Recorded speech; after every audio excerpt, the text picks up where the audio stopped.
La découverte du microbiome humain a révolutionné la façon de concevoir l'identité corporelle. Chez l'humain, les études dites métagénomiques ont révélé que chacun de nous est constitué de 10 fois plus de cellules bactériennes que de cellules humaines ou du soi au sens génétique du terme.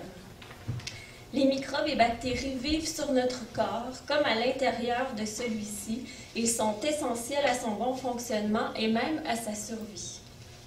Poursuivant leur intérêt pour les questions de corps et d'identité, les arts visuels s'emparent aujourd'hui du microbiome, ainsi que des recherches et de l'imaginaire qui lui sont associés, comme source d'inspiration et de création.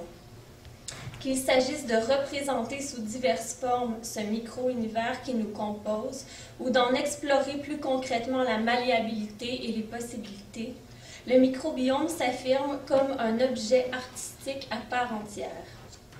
Dès lors, l'art s'allie aux sciences humaines pour exposer les questionnements et les enjeux philosophiques qui émergent de ce nouveau paradigme de description de l'être humain. C'est dans ce contexte où l'espace corporel se voit renouvelé que les bactéries, levures, champignons et virus qui peuplent le corps deviennent, pour nombre d'artistes contemporains, matière à création.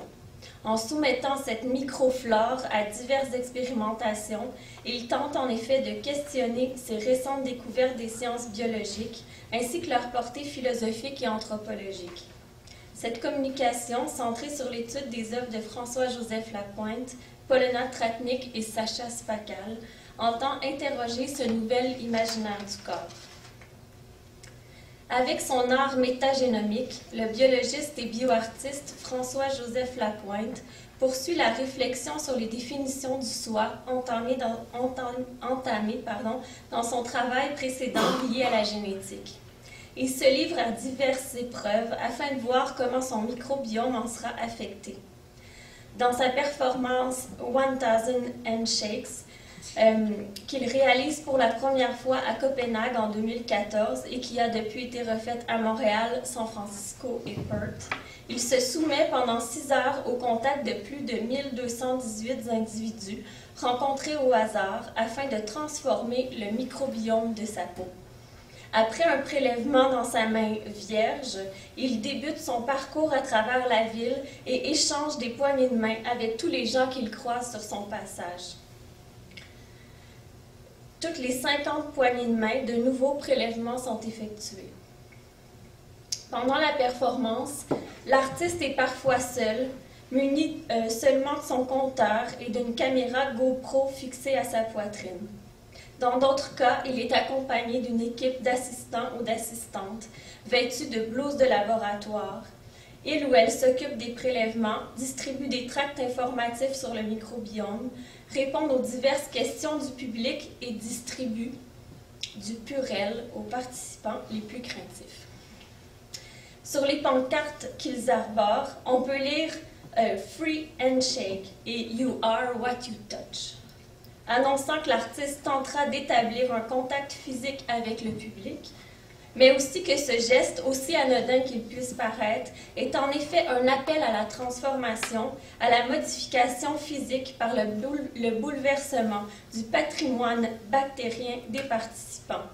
Le microbiome de l'artiste, comme celui du spectateur, seront modifiés par cette rencontre.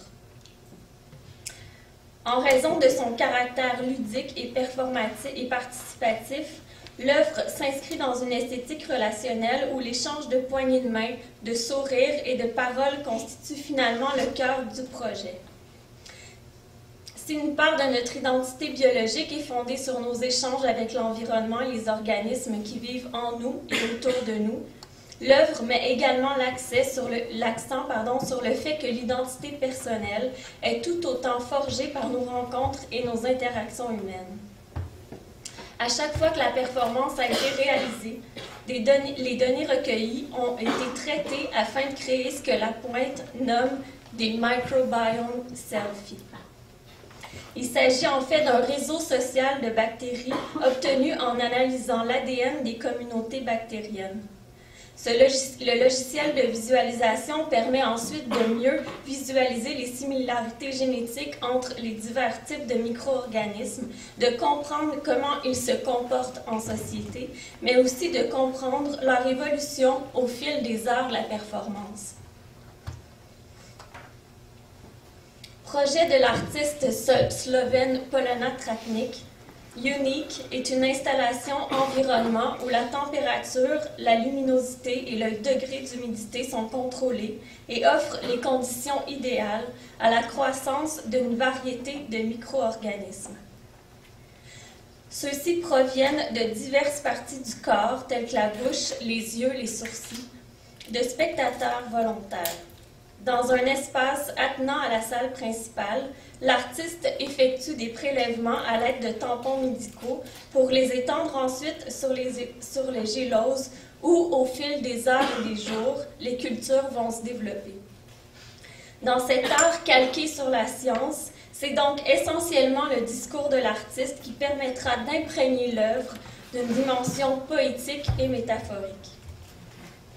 Avec Unique, Tratnik donne véritablement corps à la conception selon laquelle l'identité est intrinsèquement multiple. Elle l'extériorise et la donne à voir en transformant le lieu d'exposition en un laboratoire d'archivage du corps. Mais en l'offrant ainsi au regard de tous, d'une manière qu'elle rapproche conceptuellement de la dissection, ce sont également les frontières de l'intimité et du privé qui sont mises en examen.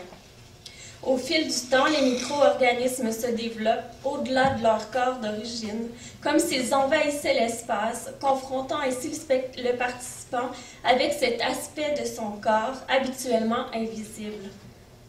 Face à ces cultures, la réaction du spectateur est incertaine, partagée entre la fascination et le dégoût. Et parce que son regard sera en partie conditionné par le contexte et l'esthétique du laboratoire, cette vie en soi proliférant dans les boîtes de pétri lui semblera certainement étrangère, voire même parfois monstrueuse. Pour Polona Tratnik, Unique poursuit une réflexion amorcée dans ses travaux antérieurs sur la dynamique spécifique du corps dans son contact permanent et fluide au monde. En effet, ce projet se veut une interprétation bio-artistique de la conception du corps telle que proposée chez Merleau-Ponty.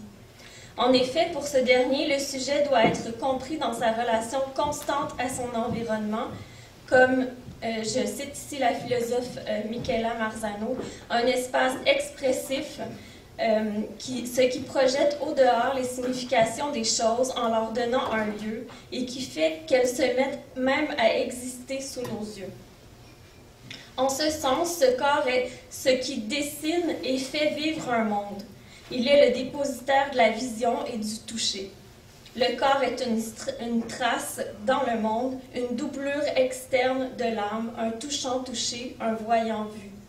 Le corps et le monde s'entrelacent par la sensation d'une manière telle qu'il n'y a plus de limite entre les deux.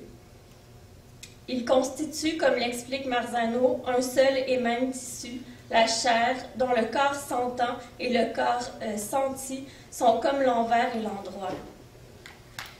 Dans le visible et l'invisible, Merleau-Ponty s'interroge sur ces frontières. Où mettre la limite du corps et du monde, puisque le monde est chair? Où mettre dans le corps le voyant, puisque de toute évidence, il n'y a dans le corps que des ténèbres bourrées d'organes, c'est-à-dire visibles encore. Le monde vu n'est pas dans mon corps et mon corps n'est pas dans le monde visible à titre ultime. Chair appliquée à une chair, le monde ne l'entoure ni n'est entouré par elle. Cette conception de la chair représente autant la matière ou la substance que la réflexivité sensible, une forme de tissu commun dont tout être et toute chose seraient constitués. Elle désigne cette matrice commune dont nous sommes tous issus, l'être ou la nature. Ensuite, elle représente le lien originel qui rassemble toutes les choses en une même unité, les hommes et les choses, le sujet conscient et l'objet, le présent, le passé et l'avenir. Enfin et surtout, la chair est ce corps sensible. En écho à cette pensée, Unique est pour Tratnik une exploration de la chair du monde microbiologique, pointant du doigt le fait que nous sommes finalement tous constitués des mêmes éléments. A world does not exist in front of me, but is all around me, and I live in it, and am thus its part. I live it from the inside, and am immersed in it. I am part of the flesh of the world, in which everything is interwoven. Ainsi, le corps ne se termine pas avec la peau, mais il s'étend dans l'espace, se déploie de l'intérieur vers l'extérieur, tout en laissant l'extérieur exister en lui. Ces micro-organismes stockés dans ces présentoirs sont à la fois la matière de l'être et une forme de représentation. Et à travers cette représentation, où de possibles connexions s'instaurent par le biais de la vision, le soi, l'autre et le monde partagent une forme de structure matérielle et sensible. C'est une autre artiste slovène, Saša Spakal, qui est l'auteur de Microphone Unisson. Conçu en étroite collaboration avec le scientifique Miran Svagel, excusez ma prononciation, le designer Anil Podgornik, cette installation sonore se présente elle aussi comme une métaphore des questionnements sur l'identité corporelle à l'aune des récentes découvertes sur le microbiome humain. À l'extrémité d'une large plateforme représentant une carte du ciel, le spectateur est invité à actionner un détonateur. Par cette simple action, un signal est acheminé vers l'unité centrale de la plateforme. Celle-ci consiste en un disque perforé équipé de transistors optiques qui produisent un son rythmé ponctué d'un jeu de lumière. Le son émis sera ensuite modulé par son passage par 3 boîtes de pétri, chacune contenant les bactéries, levures, champignons et virus prélevés sur diverses parties du corps de ces 3 créateurs. De cette action résultera une série de sons toujours différentes.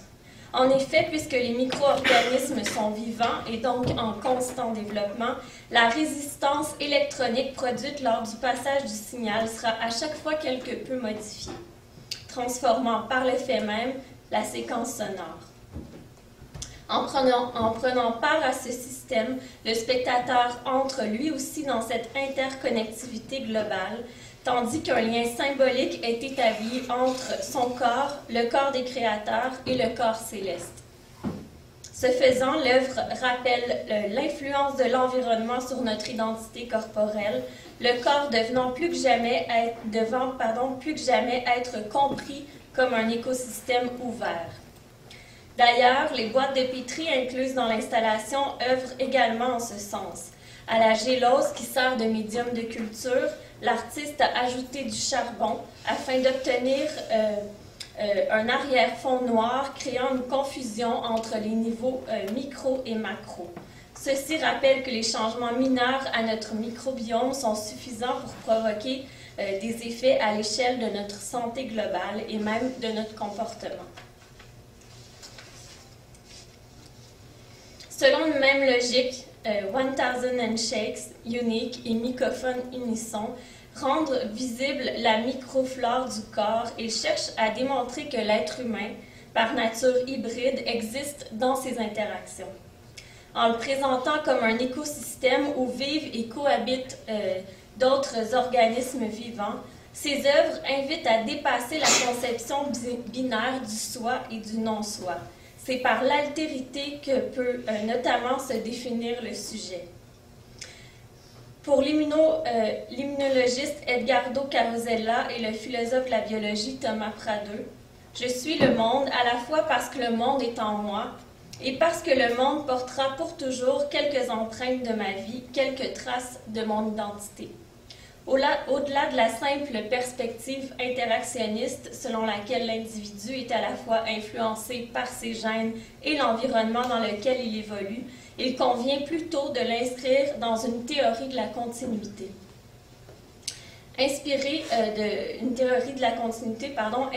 de phénomènes biologiques tels que la symbiose, le chimérisme ou la tolérance immunitaire. À ce propos, les auteurs expliquent que l'environnement est constitutif de notre identité, au sens où notre soi se construit en permanence par l'intégration d'éléments extérieurs ou encore étrangers. L'autre est fondamentalement le moteur de notre propre construction individuelle. Ce que ces artistes traduisent visuellement, c'est ce que les sciences biologiques ont déjà démontré théoriquement, que l'être humain est une mosaïque d'altérité, et qu'il est même porteur d'une altérité incorporée au soi. Le nombre, comme la nature de nos bactéries, varie au cours de la vie d'un individu, notamment en fonction de l'événement, de l'environnement dans lequel il évolue, ainsi qu'en fonction de facteurs tels que l'alimentation, les contacts avec d'autres micro-organismes ou la prise d'antibiotiques. Malgré cela, certaines bactéries nous accompagneront toute notre vie durant. Elles ne sont pas simplement tolérées par l'organisme, mais en sont constitutives. Ainsi, d'un point de vue philosophique et biologique, l'homme est habité par son monde. Il est toujours empli de l'altérité humaine et non humaine qui l'entoure. Être soi, c'est à la fois influencer l'autre et l'environnement en général, y compris l'environnement humain, et être influencé par lui. Et puisque l'influence entre l'individu et le monde se construit dans une dialectique, ma mort ne signifie pas du tout la mort du monde, ni même la mort de tout mon moi, puisque mon existence se poursuit d'une manière différente, diminuée, mais réelle, dans l'autre, à travers les autres, car ma présence dans le réel ne se limite pas à mon étroite individualité.